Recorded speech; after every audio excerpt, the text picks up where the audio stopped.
Assalamualaikum warahmatullahi wabarakatuh. Sedikit saja saya menyambung dari konten sebelumnya, yaitu membahas si Mahesa Al-Bantani, bahasanya yaitu kitab Jawahirul Ma'ani.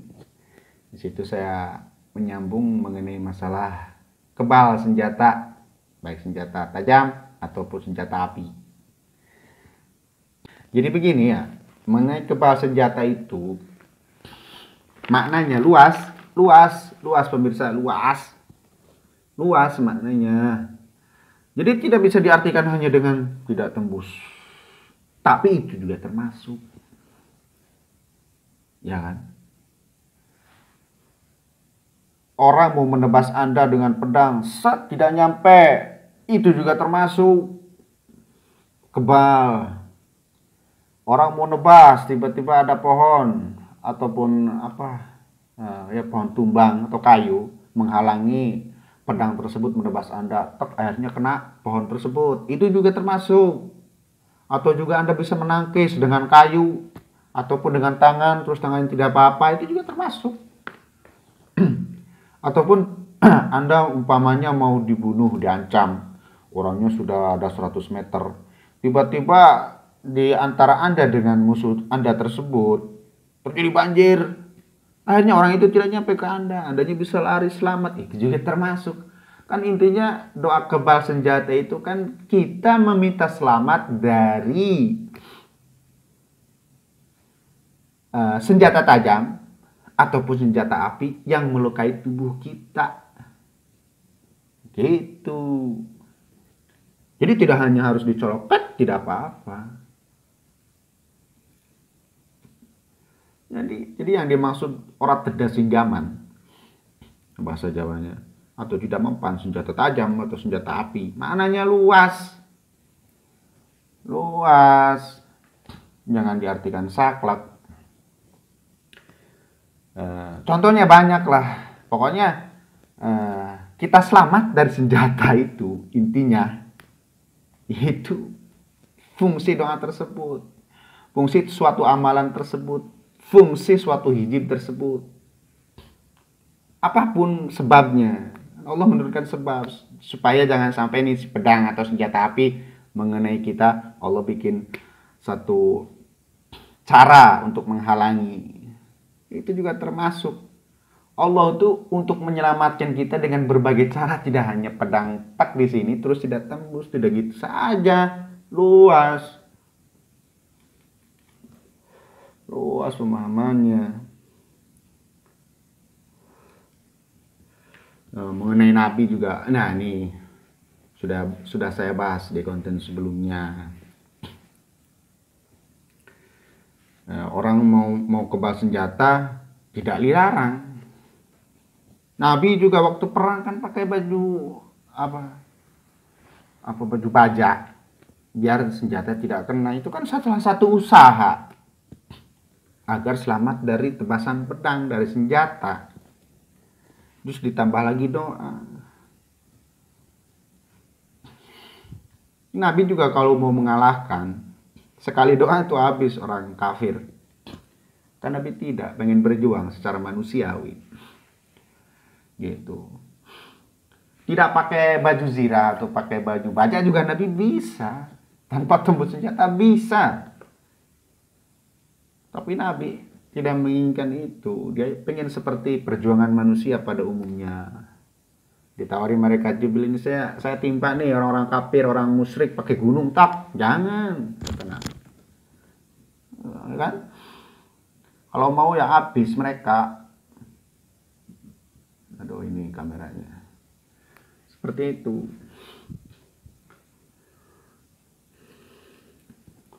Kalau secara logika, Nabi kan panglima perang. Nabi paling depan kalau perang. Kalau Nabi tidak kebal, Nabi kan pasti sudah terbunuh. Tapi kan Nabi tidak. Itu kan. Coba secara logika diukur. Diukur dengan pikiran. Nabi panglima perang, selalu paling depan. Paling luka itu gigi geraham yang patah tuh kalau nggak salah, sama keningnya yang bercucuran darah di sejarah. Itu doang. Apakah Nabi terputus tangannya atau kakinya atau kepalanya atau terbunuh, kan tidak. Terus apakah bisa menyimpulkan kalau Nabi tidak mempunyai atau tidak mempunyai doa untuk kebal senjata? Apakah bisa menyimpulkan? Bisa jadi Nabi juga punya kebal senjata, terus Anda yang anti kepada ilmu tersebut tidak menerima. Itu logikanya. Nabi paling depan setiap perang, panglima perang. Coba mikir. Ini sebenarnya sudah saya bahas di konten sebelumnya, tapi saya coba sisipin biar lebih lebih agak lengkap gitu.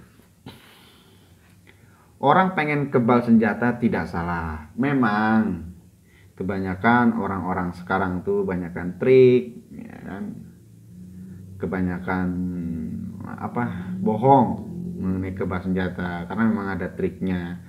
Seperti ditebas tidak terlalu kencang, gini doang yang gak bakal tembus katanya. Itu logika bisa. Tapi kalau zaman sekarang yang benar-benar kebal siapa?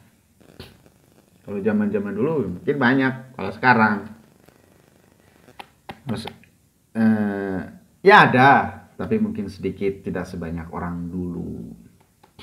Contohnya si Pitung atau siapa itu, cerita-cerita yang masih di zaman penjajahan.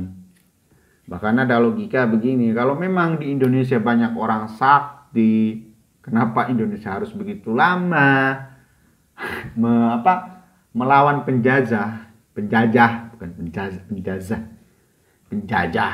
Kenapa harus begitu lama? Sepintas ini masuk akal. Tapi kalau dipikir lagi, manusia tuh harus mihak Indonesia semua, tidak ada yang tergiur, tidak ada yang tergoda dengan iming-iming hadiah dari para penjajah. Emangnya tidak ada? Banyak. Bahkan yang tergoda, yang memihak kepada Belanda, Portugis ataupun Jepang, itu kebanyakan orang-orang sakti, orang-orang tokoh yang mempunyai pengaruh. Ya artinya kita tuh di samping dijajah juga diadu domba. Direkrutlah oleh penjajah ini orang-orang Indonesia yang dianggap sakti, yang dianggap tokoh untuk melawan bangsa kita sendiri. Akhirnya dilama. Ya kan? Manusia punya nafsu, punya keinginan, dikasih nih mau nggak emas, mau harta, perempuan. Yang imannya kuat ya mungkin enggak. Kalau imannya lemah, sudahlah saya ikut sama Jepang aja, sama Belanda, sama Portugis, saya lawan tuh si Pitung. Coba dipikir, jangankan di zaman penjajah, di zaman sudah merdeka saja ada PKI, itu masih orang kita. Belum lagi zaman sekarang, kita perang bukan sama bangsa lain, sama bangsa sendiri. Gitu, orang sakti banyak.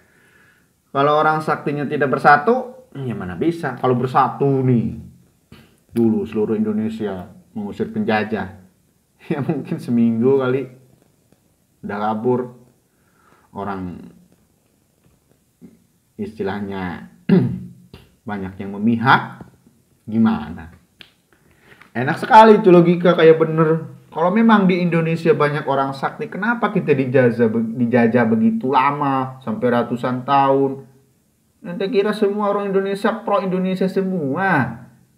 Ente kira orang-orang sakti di Indonesia dulu tidak tergiur, tidak tergoda, tidak memihak mereka penjajah? Pengkhianat banyak sampai sekarang.